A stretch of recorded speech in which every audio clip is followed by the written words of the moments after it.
mensaje que pueda ser de mayor utilidad, especialmente cuando empezamos a decidir cuál es la mejor forma de manejar a nuestros pacientes. Y acá vamos a continuar un poquito, y lo que mencionó Juan ha facilitado mucho de lo que yo puedo decir ahora, y con volver a este tema de cómo es esta relación que tenemos entre las bacterias en el intestino y la salud, y en particular con este género evolutivo con el cual hemos coevolucionado por razones que todavía recién hemos empezado a entender. Sabemos que la lactancia materna altera el desarrollo de la microbiota intestinal, la hace, entre comillas, normal, y los niños que no reciben leche materna, reciben un sucedáneo, van a tener una flora, una microflora, como decíamos hace 30 años, una cantidad de bifidobacterias menor, al igual que la cesárea. Y dentro de estas bifidobacterias, que son el género predominante, la han escuchado ya múltiples veces, muchas, en particular, el velón y varias subespecies de velón, el B. infantis, que es una subespecie de velón, el B. animalis o B. lactis, una subespecie de lactis, no, han sido los más representativos cuando hablamos de probióticos, no de las bifidobacterias autóctonas de los lactantes. Cuando hablamos de manejo, de nuevo aparecen las bifidobacterias, el hongo, el infantis, el breve. Esta predominancia de bifidobacterias en el intestino de lactantes es un resultado casi directo de lo que estas bacterias comen.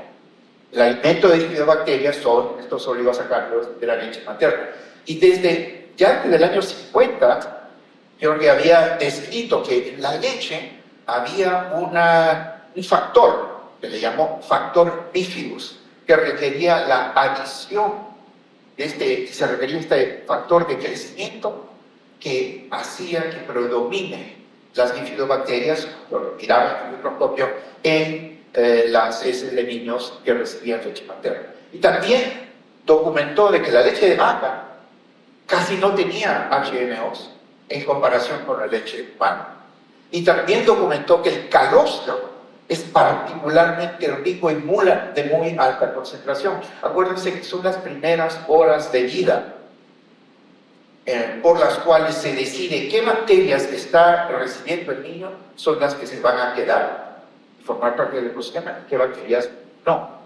Y el calostro es particularmente rico en altas concentraciones de este factor bifidus que hoy llamamos oligosacáridos de la leche materna. Y para, de nuevo, conceptualizar, estos no son alimento para el niño, son alimento para las bacterias.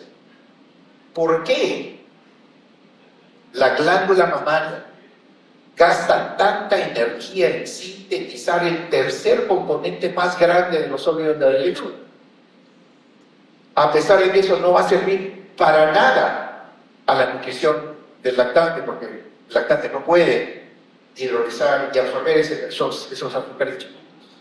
Y eso de nuevo nos lleva a esta coevolución que hemos tenido, donde la glándula mamaria crea un factor para que ciertas bacterias crezcan en el intestino y favorezcan la salud del lactante. Y estas bacterias, de nuevo, son las bifidobacterias. Ya han escuchado de los 3 tipos de HMOs que tenemos: los neutrófilos-fucosilados, los neutrófilos-fucosilados y los acídicos anilados. Cada uno de estos tiene diferentes funciones. No hay ninguna duda que los fucosilados son la mayor cantidad. También nos han ayudado a entender naturalmente cómo favorecen la salud de los niños que tienen alta concentración de HMOs fucosilados en la leche de sus mamás versus los que no. Y hablamos de disbiosis y qué podríamos hacer para minimizar esta disbiosis. Cuando hablamos, ya Juan resumió los efectos positivos de los HMOs. En cuanto a categorías de beneficio, ¿no? Y que al final se traducen en mecanismos, no vamos a ir cada uno, pero estos mecanismos, por un lado, promueven una microbiota saludable, entre comillas, la eubiosis. Por otro lado, mejoran la barrera intestinal, promueven que esta barrera nos separe del medio ambiente y nos separe de los patógenos y nos protege de esos patógenos en el lumen del intestino. Y finalmente, entrenan y modulan la respuesta inmunitaria. Cada una de estas categorías de beneficio tiene diferentes mecanismos. Cuando vemos los efectos documentados con estudios in vitro, in vivo y clínicos de los probióticos, los mecanismos en la derecha pueden ser un poquito diferentes, pero al final promueven la microbiota saludable, mejoran la barrera, protegen de patógenos y mejoran la respuesta inmune. Entonces la pregunta es, ok, bueno, si los juntamos, vamos a poder tener un mejor efecto. Y hablamos anteriormente de lo que es este concepto de simbióticos.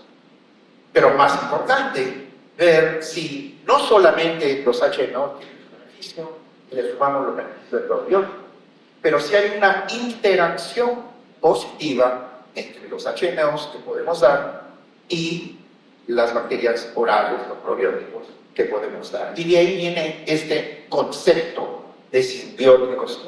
Para hacer eso, tendríamos que elegir una bifidobacteria o bifidobacterias que tienen una mayor utilización de HMOs para tener el efecto que normalmente pueden tener el efecto positivo. Y igual que ya se habló de la taxonomía compleja que tenemos, este es el árbol filogenético del género Bifidobacterium. Hay más de 40 especies, más de 120 subespecies, más de 300 cepas. Pero cuando los clasificamos y cuando lo hacemos en base a lo que observamos en el intestino de niños recién leche materna, hay tres que predominan: el bifidum, el bifidobacterium breve y el bifidobacterium longo. Y los niños que tienen mayor cantidad de esos son los que tienden a tener lo que hoy llamamos una bifidobacteria saludable del lactante que recibe leche materna. Y abajo, como ven, el de animalis, subespecie lactis, ¿no? Tiende a ser una bifidobacteria que aparece un poquito más tarde en el desarrollo de la microbiota de niños que son saludables. Y todas estas bifidobacterias, en ciertas funciones de pH, son como esa Y, tienen dos bracitos, por eso se llaman bifidobacterias. Todas, ¿no?, son parecidas, pero como ya sabemos, no son iguales. Y cuando tomamos solamente el género B longo, vemos que el árbol fenogenético también se puede aumentar tremendamente. La idea es entonces empezar a entender cuáles de estos puedan tener un mejor beneficio y estas HMOs, como tomar un ejemplo simbiótico. Estas bacterias, ya mencionamos anteriormente, las primeras que se utilizaron como probióticos, pero el primer género que se documentó que tenían un beneficio. Y hoy día, el benchmarking, que ha habido, son 3 años solamente.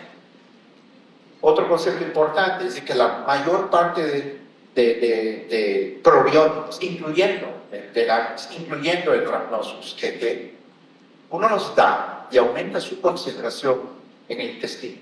Cuando los deja de dar, baja. Porque no son un género, entre comillas, autóctono. Es como cualquier extranjero que viene a un país. Si no se acostumbran, se va. Por otro lado, el B. infantis y varias cepas de B. infantis ya se ha demostrado que sí pueden realmente colonizar. Y cuando se les da muy temprano, inmediatamente después de nacer, al año de vida continúan teniendo B. infantis, incluso si ya no reciben como un probiótico. Y estos dos nos favorecen este concepto. ¿Cómo podemos juntar lo que sabemos para ver si podemos mejorar estos beneficios? Vamos a sacar esto. Entonces, ¿cuál es la diferencia desde el punto de vista del uso de HMOs entre estas diferentes bacterias? Solo 3 ejemplos. Este es el P. breve, que mencionamos, muy común en niños lactados. Este P. breve solamente puede transportar a su interior monosacáridos. Entonces requiere que el HMO que lo recibe de la leche de la mamá, las hidrolasas del intestino rompan esa molécula y puede absorber solo monosacáridos. Por otro lado, el bifidum, el B. bifidum, hoy taxonómicamente demostrado, muestra que puede translocar componentes de los HMOs, no completos, pero pedazos de HMOs, los pueden utilizar como sustrato más favorable. Y por otro lado, el Biofantis tiene la maquinaria transportadora de todo un HMO y lo mete dentro de su citosol y lo fermenta. Entonces, esta directa y completamente utiliza los HMO de la leche materna, particularmente los HMO fucosilados.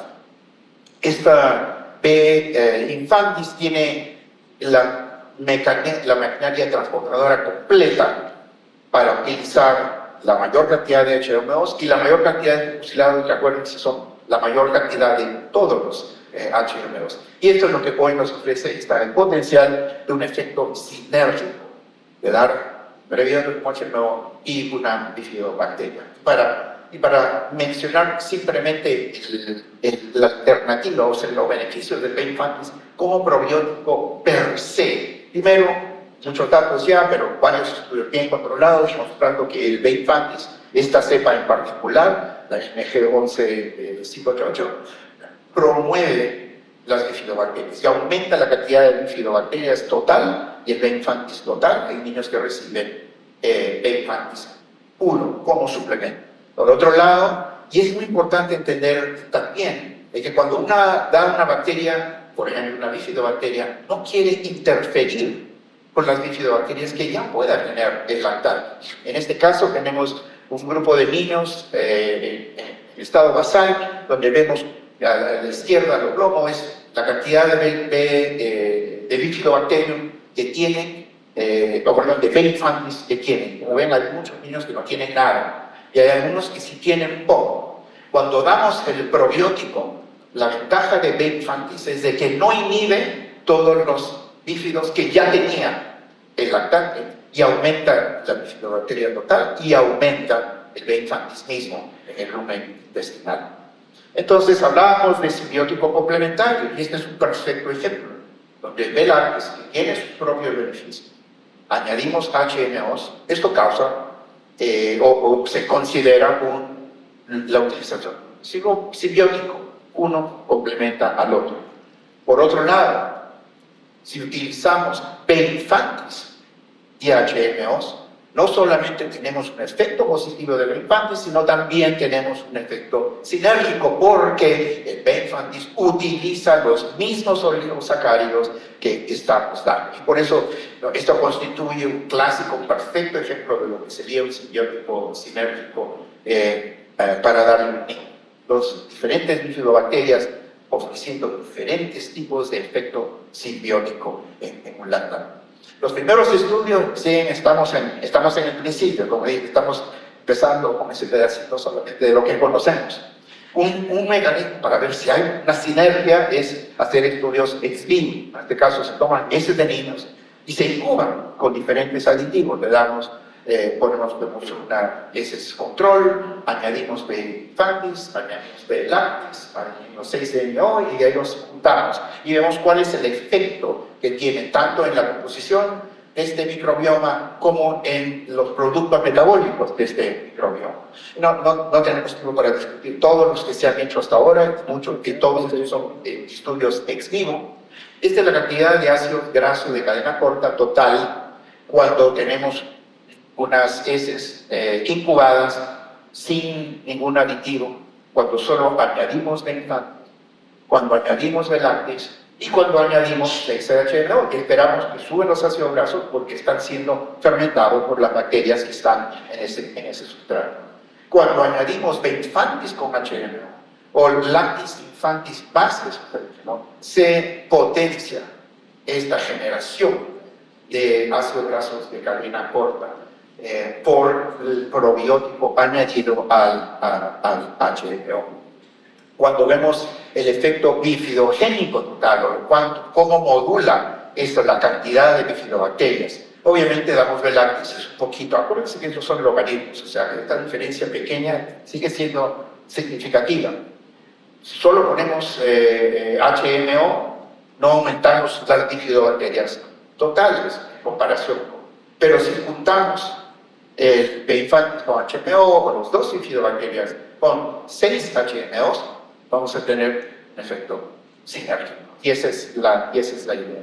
Y finalmente, estos son los primeros resultados del primer estudio que está en curso, utilizando 6 HMOs con 3 fucosilados, un neutro, una N-tetraosa y 2 cianilados. Y estos 6 HMOs, añadiéndoles B. infantis, que utiliza el cameo, y B. lactis, que es el que mencionamos anteriormente, tiene un efecto probiótico per se. ¿Sí? Con niños, y en los primeros resultados, a los 3 meses de vida, se aumenta la concentración de bifidobacteria, como esto era realmente de esperar. El grupo control versus el experimental, hay una diferencia logarítmica, y de nuevo un poquito más cerca de lo que es los niños que reciben lactancia materna. Cuando hablamos, en este caso, de la abundancia de diferentes bifidobacterias, la abundancia relativa de B. lactis en la parte superior aumenta, los niños que reciben 6-HMO con lactis infantis, tanto el lactis arriba como el infantis abajo, los dos incrementan, que es lo que implica el incremento en las bifidobacterias totales. Cuando hablamos del efecto que tienen sobre patógenos, de nuevo, como se ha visto con otros probióticos, acá vemos el efecto potenciado del grupo de la fórmula control, 6 HMOs, 2 bifidobacterias, y la abundancia relativa está completamente suprimida en el grupo experimental en comparación con el grupo control, y tienen una mayor cantidad de los y finalmente, en niños, en cuanto a lo que es marcadores, y hay varios por venir todavía de los que se están analizando, una reducción de marcadores, en este caso usamos alguno antitripsina, desde el punto de vista de inflamación intestinal, donde hay una reducción de antitripsina en el grupo que recibe 6 HMOs, con 2 bifidobacterias en comparación con el grupo control, acercándolo al grupo de niños que reciben leche materna. Entonces, para concluir, la microbiota, espero que el mensaje esté claro, que influye fundamentalmente en lo que es la salud inmunológica, metabólica, protección del lactante. La falta de lactancia materna, la cesárea, el uso de antibióticos. Y esto es importante para recalcar que cuando tomamos una decisión de si debemos o no debemos utilizar cierto tipo de alimentación, cierto tipo de suplementación, decidamos si este niño tiene ese riesgo o no tiene ese riesgo de disbiosis. Y eso sea lo que nos lleva, asumiendo muy claramente de que estamos seguros de que no hay ningún problema negativo o un efecto negativo, ¿qué grupos de niños son los que probablemente tienen disbiosis, aunque no vamos a poder hacer estudios probióticos hoy de todos? ¿Cuáles son aquellos en los cuales debemos poner énfasis en utilizar ciertos tipos de bióticos para mejorar su disbiosis, incluso si no hay patología? Esta disbiosis, porque sabemos, está asociada con una reducción de bifidobacterias y salud a corto y largo plazo, enfermedades agudas y crónicas. Y los HMO son agentes efectivos, como ya escucharon, en mejorar esta disbiosis intestinal.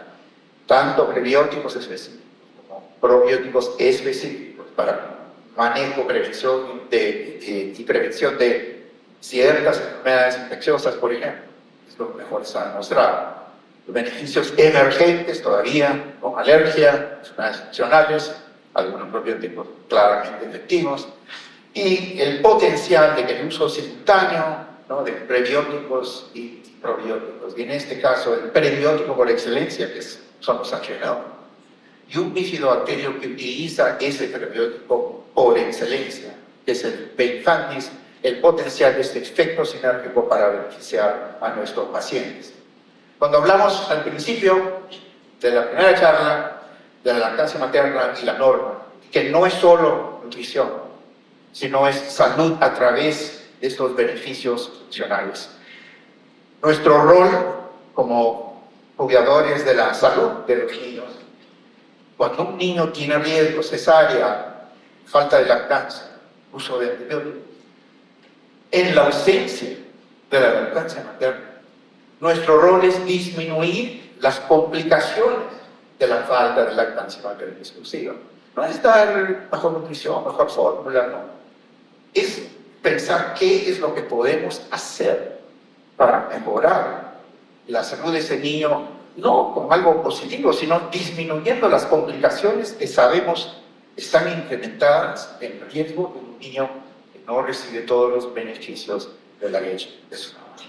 Muchas gracias.